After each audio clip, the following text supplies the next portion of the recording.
Later, of course, we'll be getting the economic end as to what needs to be done to lift the country's economy from the depths of despair to the great heights of hope in regard to, of course, the more than 100 billion Kenya shillings the government is seeking from the World Bank and the International Monetary Fund, and how that will be injected into the country's economy to liquidify and lubricate the Kenyan economy, and of course how this coordinated response will enable the Kenyan economy or immune the Kenyan economy from the knock-on effect of the coronavirus pandemic in the country.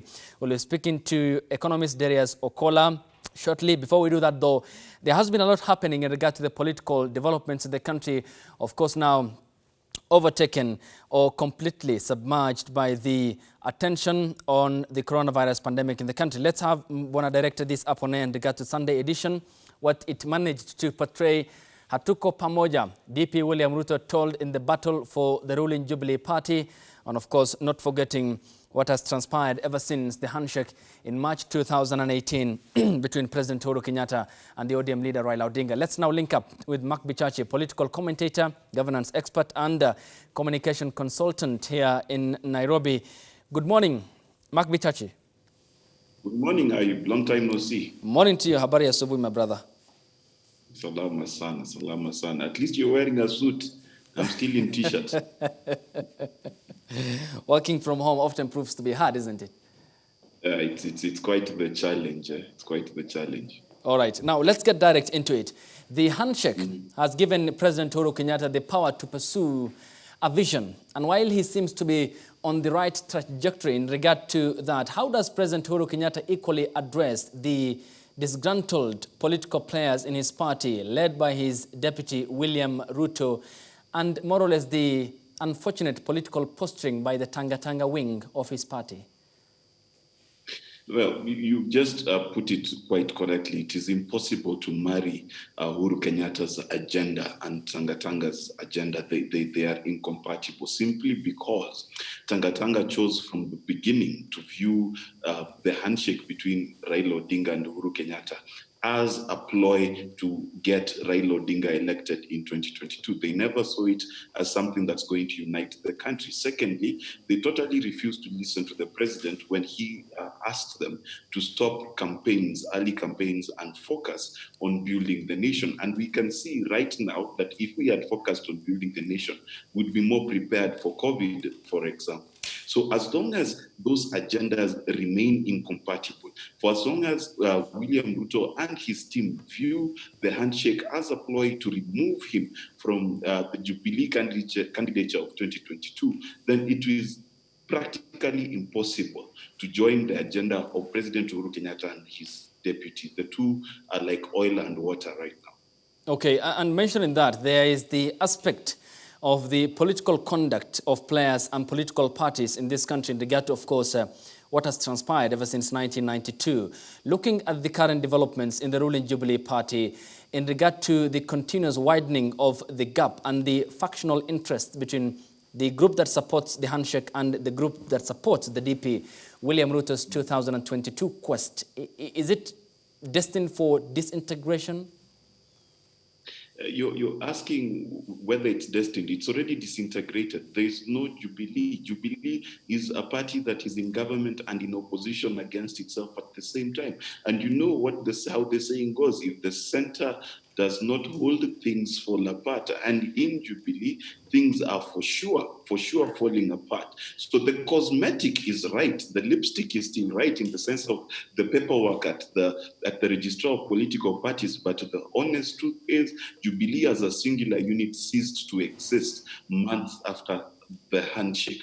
And that said, the people who are fighting now are fighting for control of what will be left of Jubilee because the investment in Jubilee is great.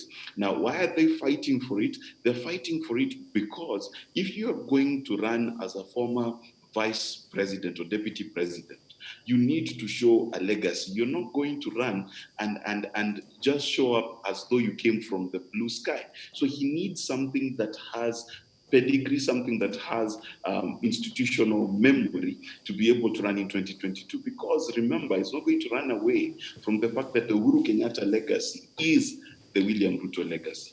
Okay, and does that mean then that there is some aspect of continuous sort of, widening relation between the president and his deputy or principal assistant, the DP William Ruto? And is there a chance for a corrective measure for him to get the much needed attention from the president, unlike the current situation?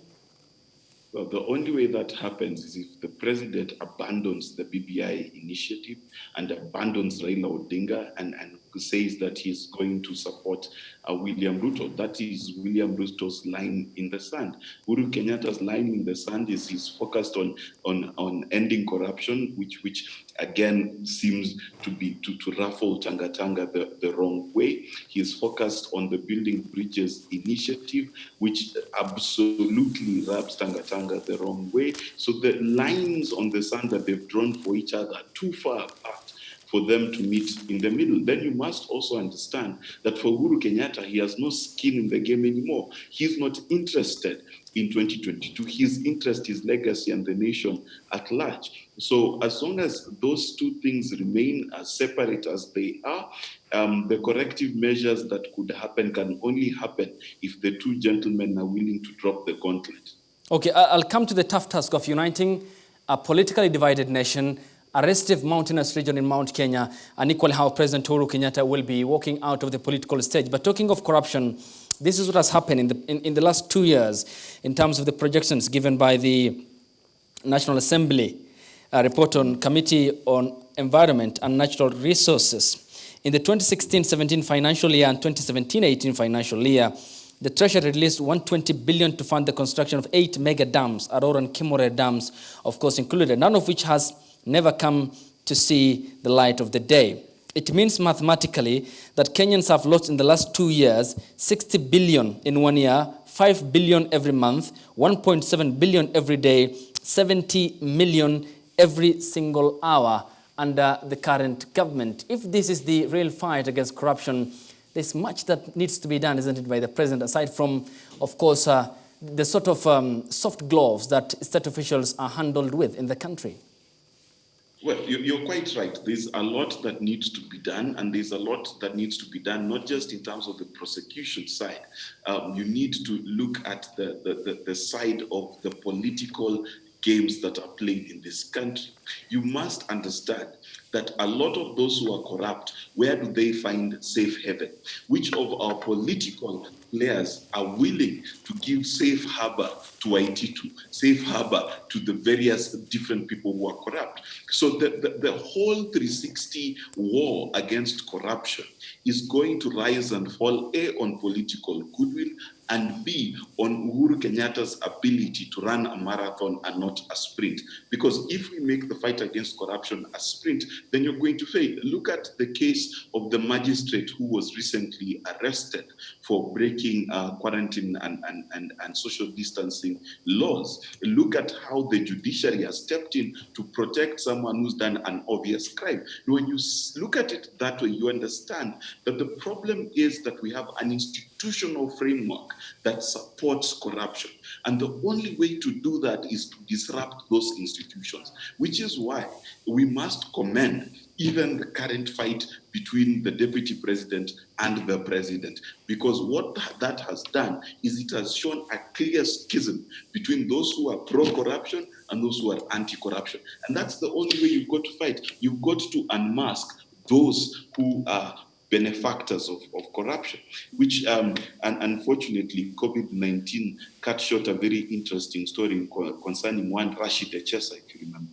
Oh, all right. We'll be getting back to you after the short break here on the broadcast to continue with the, of course, the aspect of the rest of Mount Kenya region that appears to be, of course, concerned about the lack of a father figure politically in the event President Uhuru Kenyatta exits the political scene come 2022. What happens next? Can they get a leader as charismatic as him, who has been the president, and where the DP William Ruto's shocker will fall on a region that he often visits, unlike any other region in the country, and believes that it is the salvageable bone politically and is springboard to State House in 2022. We'll equally be talking to matters that pertain to the economy, how to lift the Kenyan economy at the moment, and what appears to be a global recession in regard to the hitting of the financial markets across the world because of the coronavirus pandemic, and linking up with economist Darius Okola, who will be joining us here shortly on the broadcast after finishing up with Bichachi in regard to the governance aspect of the political developments in the country. And the number is 0791478990. The hashtag on Twitter, NewDayKE. The short SMS code is 40920. After the break, we'll be back here on the broadcast. Stay tuned. Good morning. Welcome back. You're watching the broadcast into the second segment of the program here on New Day Kenya in regard to the developments in the country. We are keeping track of the coronavirus pandemic and the so far laid out response by the government in regards to the pandemic, and the total number of confirmed cases in the country now nearly 200. And of course, the positive end is that there are equally recoveries in the country as per the updates given by CS Mutahi Kagwe, the Chief Administrative Secretary, Dr. Mercy Mwangangi, and her counterpart, the Secretary of the Ministry of Health, Dr. Patrick Amoth, in the country. And of course, we'll be keeping tabs in regard to that, the economic knock-on effect to the Kenyan economy, and not forgetting the political developments in the country in regard to the ruling Jubilee Party. And we still are with Mark Bichachi, communications consultant, governance and political commentator.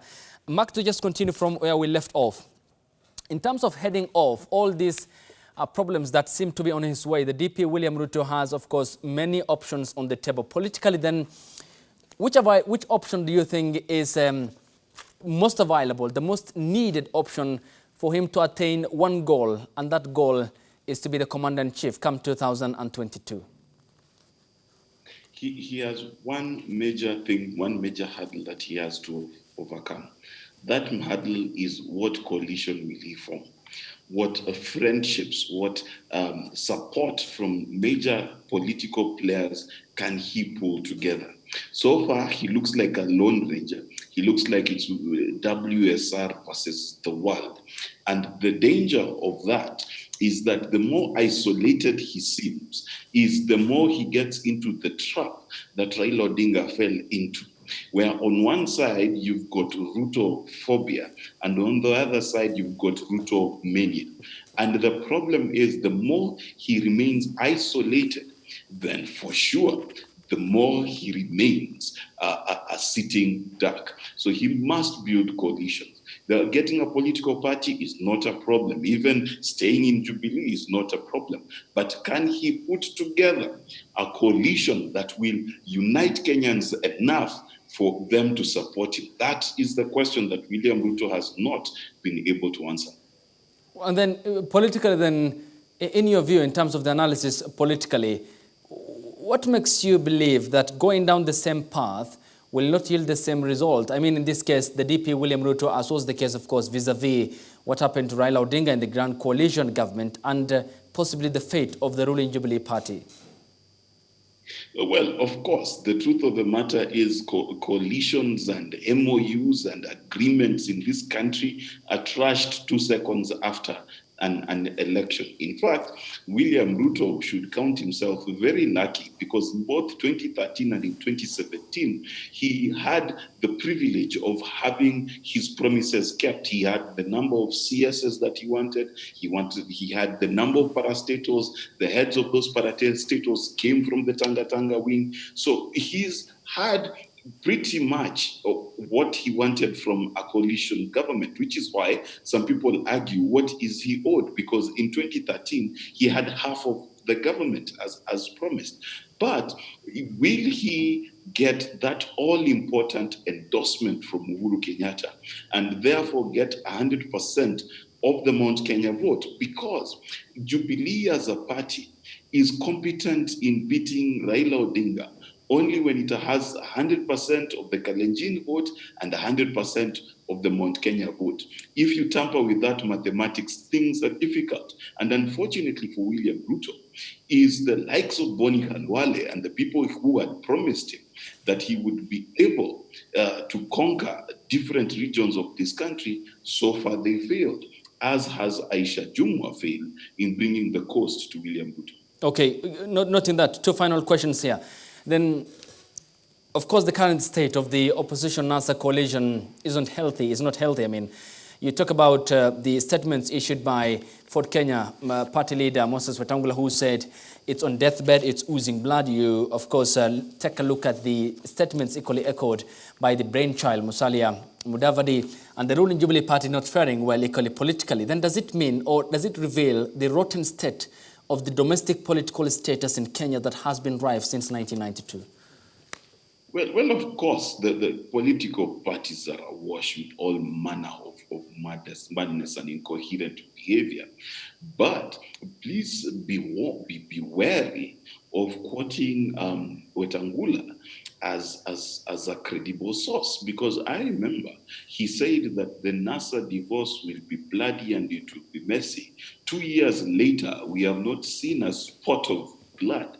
Wetangula is perhaps of the NASA principles the weakest, and therefore his only claim to fame is the name Ford Kenya. But Ford Kenya as a party has been decimated in Bungoma, which is his home county. So a lot of the players in NASA will badmouth NASA, but they do know that they do not have options out of it, because you leave NASA and then you go where? You can't go to Jubilee, which is fragmented. You can't start your own thing because the little parties that they have read like a cousin's meeting list. If you look at Ford Kenya's meeting list, it is Wekesa, Wepuhulu, Nyongesa. It's almost cousins meeting. These parties do not have a national outlook. The only party within the NASA coalition that can stand for itself is ODM. So they can bicker all they want, but they're bickering like siblings in the house, claiming they will run away while they cannot last a single night in the streets. Okay, in a yes or no answer, do you think President Uhuru Kenyatta will support and endorse the DP William Ruto's 2022 quest? Yes and no. Okay, thank you, Mark. I appreciate your time. Asante sana for linking up in regard to the developments in the ruling Jubilee party.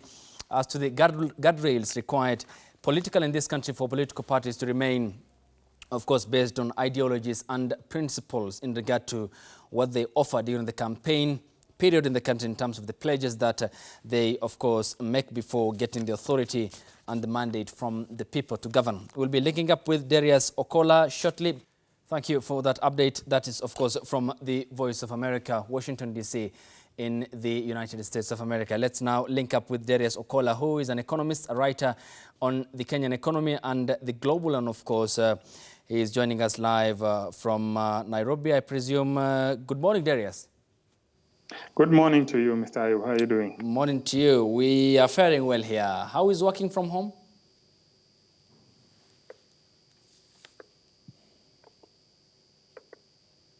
Yes, Darius, are you getting me? Yeah, I can get you clearly. All right. Basically, I was asking how is working from home? It's pretty much a radical shift in terms of how we get work done in the country, and even at a personal level. A lot of what I do is, it's work I can do from, online portals and platforms. So it isn't much of an adjustment. I think the big adjustment is the curfew and the restrictions more than it is really working from home. So it isn't an entirely new dynamic for me, but I think it still requires a bit of adjustment. All right. Now, in regard to the economy and the so-far approach adopted by the government, what Kenya needs is extra money in liquidity to lubricate the Kenyan economy. And that very much depends on how quickly we can fix our economy. Is so far the coordinated response by the government, can that stave off major Kenyan economic crisis? To the best of my understanding, there are a number of policies they're thinking about in the background, and it's things they're weighing to do. The law and some statutes allow them to print up to 5% of the previous year's tax. So they can raise this money. They can be able to, raise in excess of 120, 130 billion shillings. Mm-hmm. I think the bigger challenge for the government is not how to raise money. The challenge is a distribution model that ensures you're able to bring as much liquidity on the ground as possible.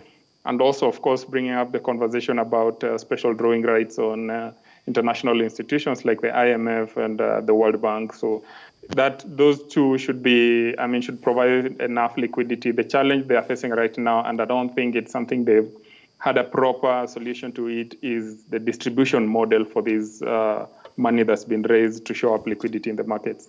Okay. Is it then in regards to the current situation, is it an absolute must then that if it takes longer than anticipated, I'm talking about the crisis, of course, precipitated by the coronavirus pandemic, that budgets will go off automatically and there's going to be a deficit in terms of us, in some particular way, slowing to pay back our debt? And how will we balance all these books, even as we, of course, run against time to save lives in the country? One of them is the fact that already our forexes are facing so much pressure. I mean, we will need to figure out how we are raising, money to pay for, to balance out our foreign exchanges. So that is a big issue. I mean, of course, the cargo is still coming into the country, but the global supply chains have slowed down significantly. So that's also a challenge in terms of goods and supplies locally. So, I mean, it's a big challenge for the government to do that. And I think in the short run, we'll need to, we've seen a lot of positive development in terms of local manufacturing, Machakos, Makueni, Laikipia coming up, So that should, be one of our bigger mitigation models whereby we begin to bring back local manufacturing, which means, of course, we also need to fix the energy issue. The energy industry in this country is very inefficient, and yet almost 2/3, about 65% of local energy costs are consumed by industries, and yet we pay 6 times as much costlier cost of energy rather than countries like, say, China, almost 3 times what Egypt pays and almost 4 times what Tanzanians and South Africans pay. So once we fix the energy issue, then our manufacturing comes back. We look into how a better distribution model for the money raised by the government to show up liquidity in the local markets. And then we also look at how we can, as best and as soon as possible, fix agricultural supply chains, because at the bare minimum, people have to eat and get this food affordably and at the best variety possible for the longest time possible as we sort ourselves, or at least we figure out a solution out of this mess.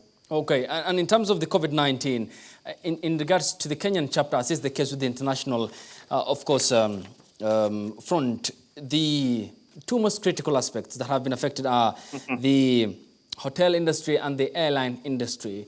You can't imagine Heathrow now receiving a downturn in terms of what it's used to, in terms of the flights that were landing in the English capital, London, or in Beijing, or in Dubai, in the Gulf, or say in Joburg in South Africa.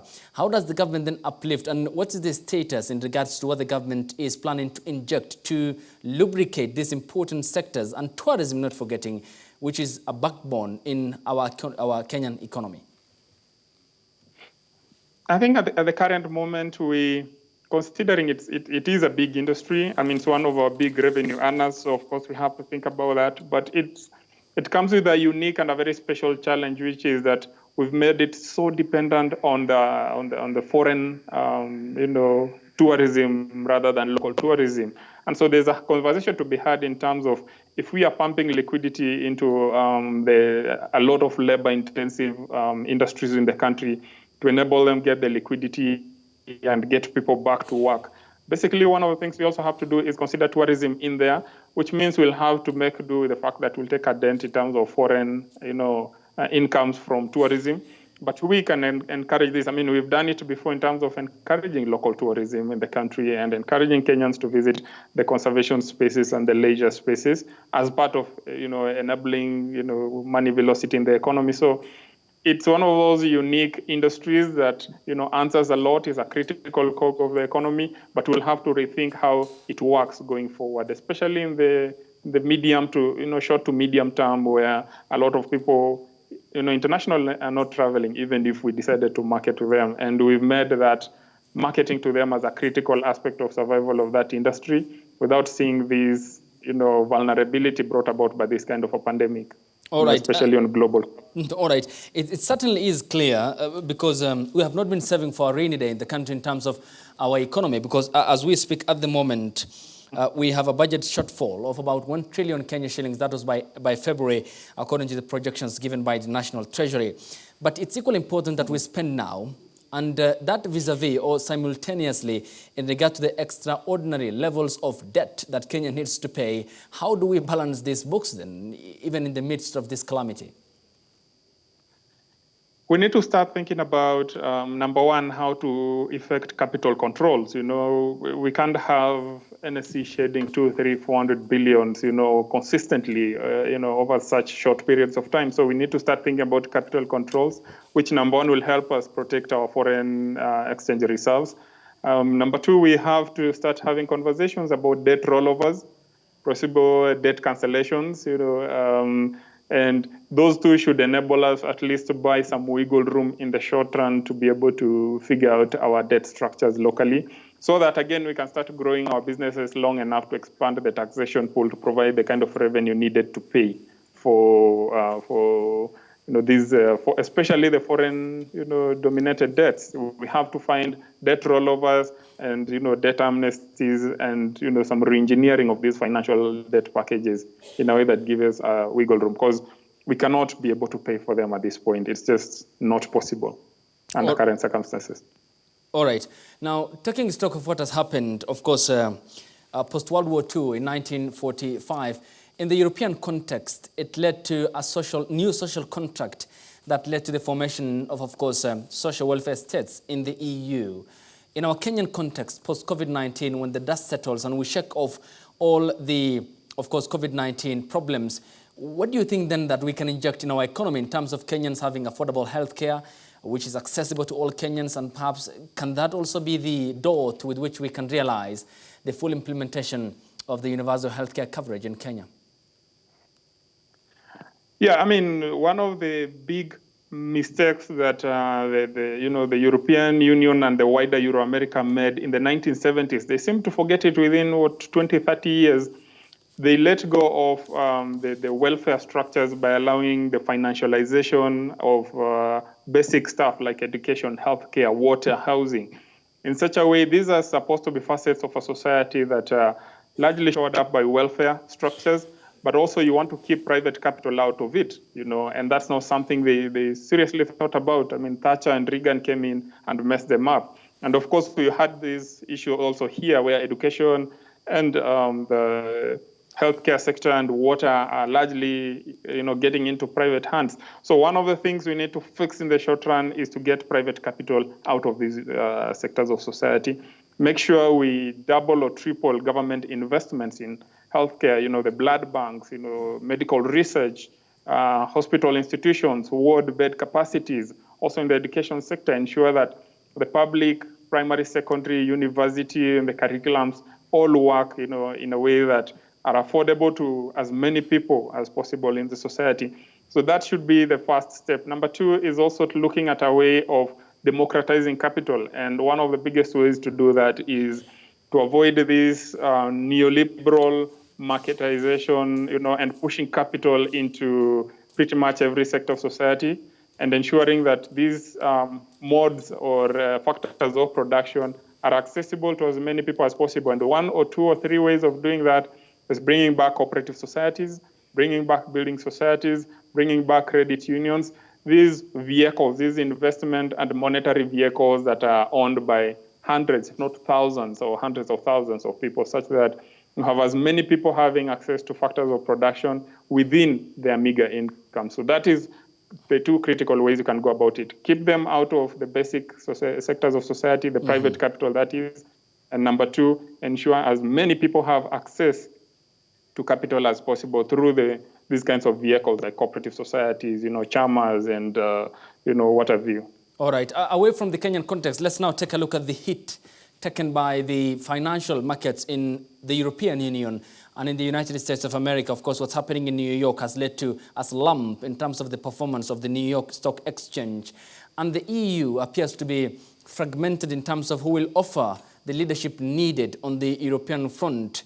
There is, of course, an absence in terms of the coordinated response from Angela Merkel in Germany, Emmanuel Macron in France, the UK Prime Minister just recovered from COVID-19, and the Italian Prime Minister of course, Giuseppe Conte is in the midst of the struggle of the coronavirus pandemic, not talking about Pedro Sanchez in Spain or equally Viktor Orban in Hungary.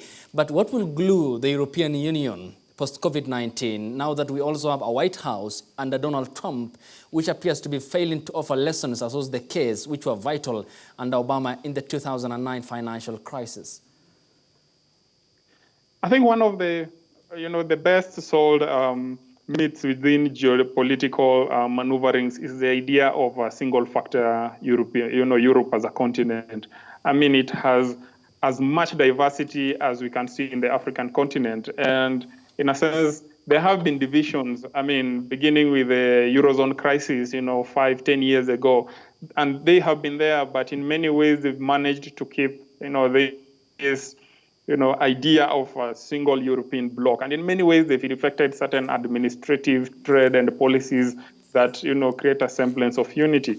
But by and large, this could be the one factor that, fractures the EU, irredeemably, if you will. I mean, we've seen the rise in nationalisms, not just in Trump world, but in the UK with Brexit. We've seen this in Germany. We've seen this across a lot of countries in Europe and, across the world. So this could be that, one major global, issue that essentially creates the kind of fractures that will be harder to bridge long after this pandemic is over. So the responses by the different countries and heads of states predictably was going to be different because of the different factors. I mean, Germany was still running trade surpluses. Spain and Italy were not there. This, Italian bond market has been in trouble for a while. Spain has had its challenges way before COVID. And in as much as these are strong and very complex economies, they've had their fair share of internal challenges, which they've not been able to surmount well. So this could just be that one moment where the EU part ways in a lot of,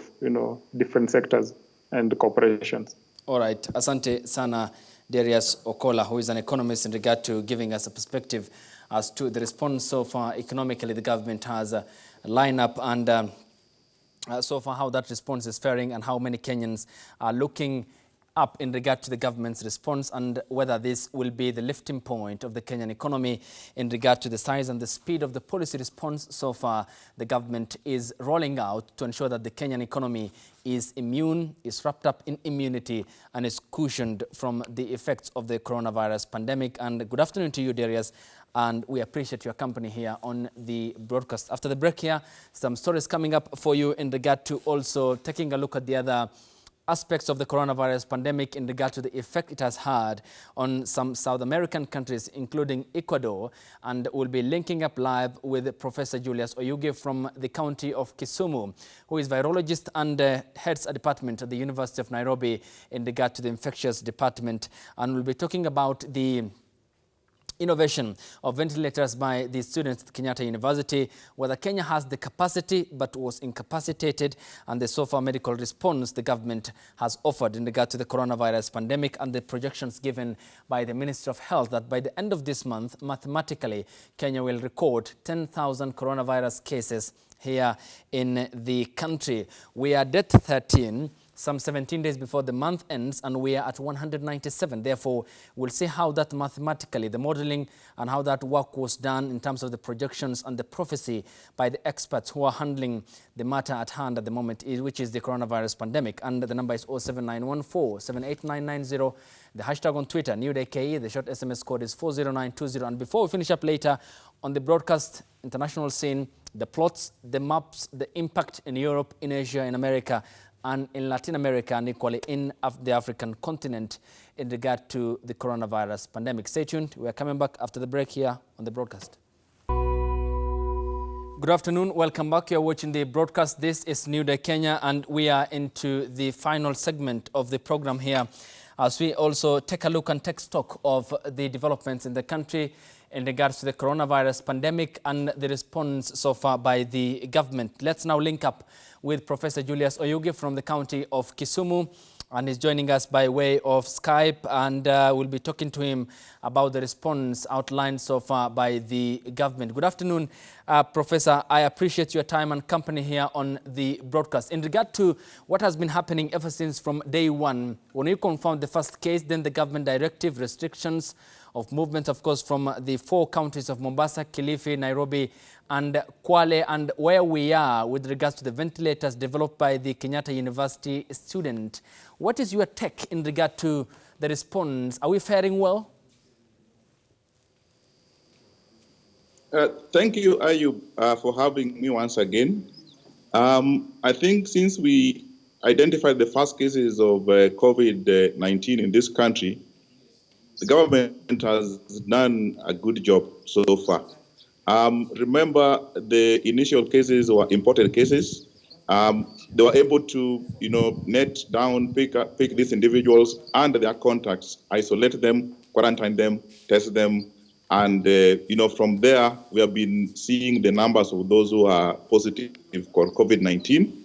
The government also have put in place stringent measures like social distancing, restriction of movement in various towns, as you have mentioned, and the development of ventilators by our own students from this country. Everyone seems to be playing a role in the fight of COVID-19, and I think so far, as you can see our numbers, the numbers are still very low if you compare ourselves with other countries. So the government has done a good job so far.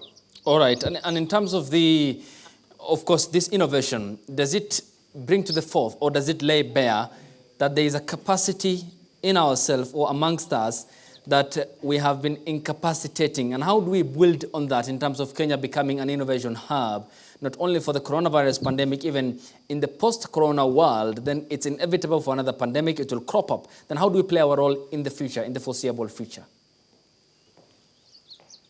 So what we have seen happening with the invention of ventilators by our own students, it tells us that in this country we have a huge potential of young people. We can actually respond to major challenges, including pandemics right now and in the future. Remember, Kenya as a country, we have so many educated young women and men in this country. We also have, very, vibrant universities like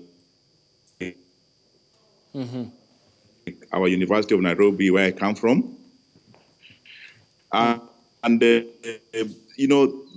way to set like people who are highly trained in that particular area, and then giving them the opportunity, to explore what they can do in terms of innovation. And we have that kind of mindset in this country. All right. And in terms of of course, the outlining or the government directive in regard to the measures the government has rolled out with regards to restriction of movements in the counties of Nairobi, Mombasa, Kwale, and Kilifi. Is that enough to keep at bay the virus, considering that Nairobi County is the epicenter, the Wuhan of Kenya in regard to the COVID-19 in the country? So the restriction that the government had put in place, they're not enough, but I think it was towards the right direction in terms of trying to tighten, the control measures. Remember, they started with inciting people to practice social distancing, curfew. They came in with the curfew, and then they started restricting, people moving in and out of the towns that you mentioned. And this was informed by the number of cases that we have been seeing so far from these counties.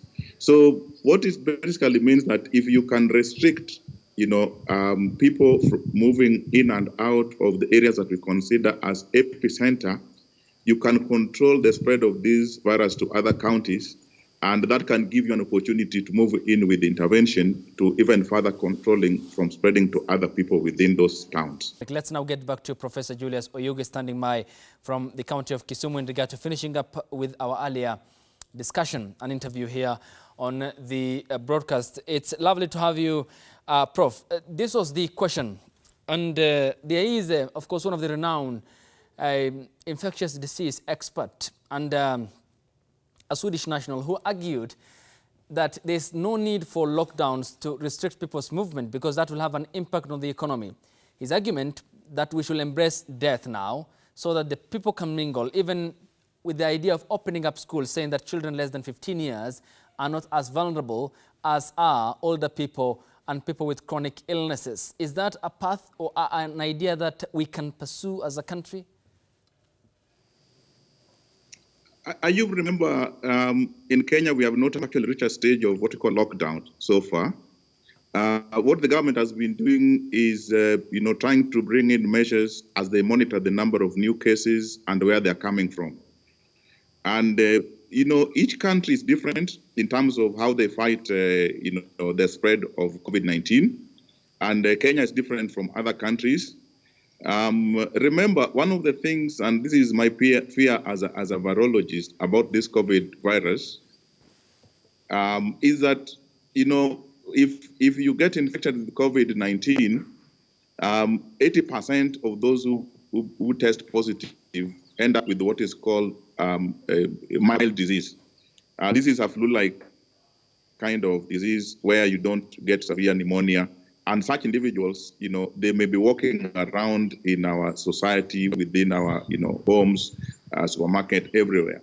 If you have a large number of such people walking around in your country, they could be children, they could be young people, but it will now bring the element of more elderly people getting infected as a result of a large number of young people who have mild disease being infected. And that can be very dangerous. And so when you talk about can we go back to work or can we open schools because younger people or children are less vulnerable to COVID disease, for now we should not do that. Let us monitor what is happening in this country where this disease is spreading towards. We are seeing very good numbers in terms of very low number of people getting testing positive. Asante sana. Then one final question here in regard to, of course, the making up of the ventilator. And that's a good thing for All right. In regard to the ventilators, which is one of the most sought after commodity in the world in regard to the COVID-19 pandemic response by the global international community. Here in Kenya, of course, it's a sign of relief and perhaps hope on the horizon, seeing Kenyan university students developing that. Of course, we talked about this during the opening statement. But does it again lay bare what appears to have been the absence in the lack of a political and policy will by the government? Should they have done this before, then it means that we ought not to be struggling now when we are in the midst of this calamity. Ayub, I also lost you earlier. I only heard the last part of your question. Could you please repeat the question again? Okay, let me retake the question. In regard to the innovation of the ventilators by university students in the country, the Kenyatta University, does it again lay bare the absence before or previously of a policy and a political will for that development to have happened? And now that we're in the midst of calamities, struggling to get the ventilators, as are other countries across the globe, that we ought not to be if we have developed this earlier? All right, we seem to have lost the professor again in regard to that final question with regards to, of course, his tech. My director is telling me that he is still online. So, Prof, this is the final question. We still have been talking about the ventilators developed by Kenyatta University students here in the country. Does it lay bare the absence previously of a policy and a political will for them to undertake that? And in the midst of a calamity, we are struggling. What if we have done this earlier if the will was there from the policy-making bodies in the country?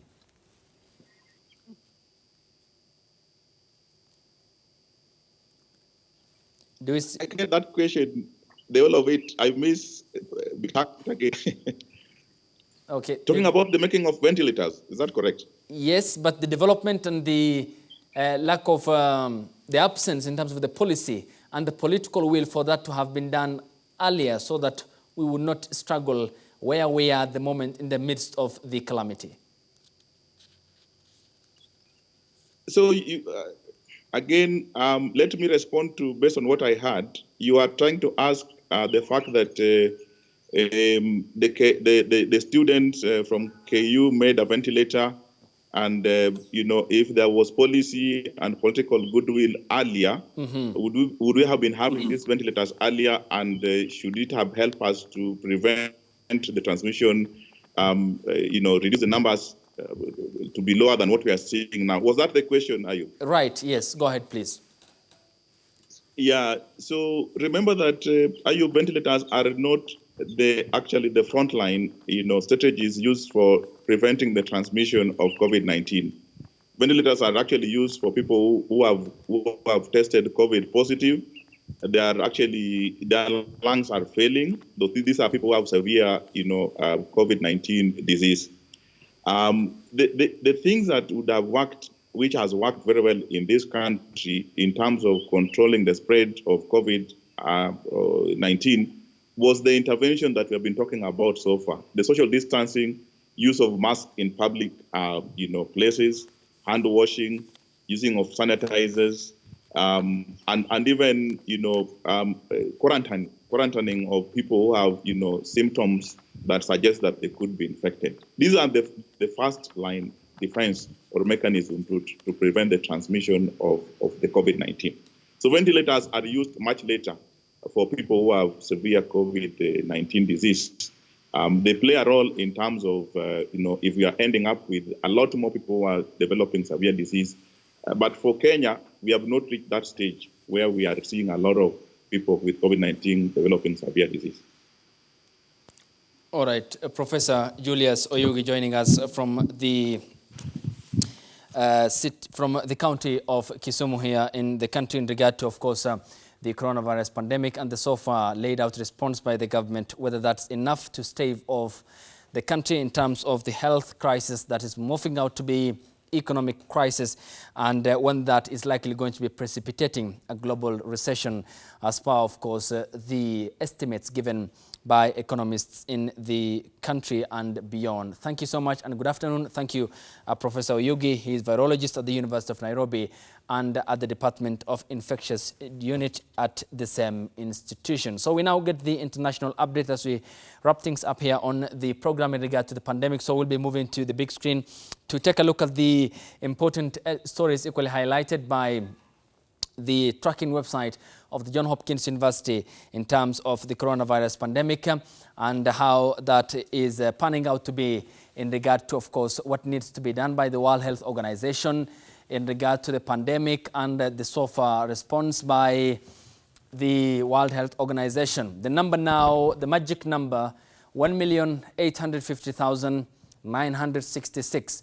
Of that, America, the United States of America, accounts for 557,590. Then it's followed by Spain, Italy, France, Germany, the United Kingdom, which are all European countries, and China is lying position number 7. Total number of deaths, as you can see on your screens, 114,269. In the United States of America, more than 2,816,674 people have been tested. A majority of that in New York with 461,601, California 190,328, Florida 184,926, New Jersey 126,000, Pennsylvania 124,000, Texas, the biggest state in the US, 124,000, Massachusetts in Boston 116,000, Louisiana 104,000, Illinois 100,000, Washington 93,000, Michigan, Tennessee, Ohio, North Carolina, Georgia, Maryland, Missouri, Utah, Indiana, Arizona, Connecticut, Virginia, Wisconsin, Minnesota, Colorado, Montana, South Dakota are all captured on this platform. This is the number though, and 185 regional countries have been affected by the coronavirus pandemic with more than 1.8 million infections across the world. The total number of cases in the United States of America, 557,590. And then you have the plots as per the behavior and the growing number of cases outside China. Now, the top graph is an illustration of between what happened between February and March, and you can see exponential growth in the number of cases with specific here on Italy, Spain, the UK and France, mainly in Europe, say.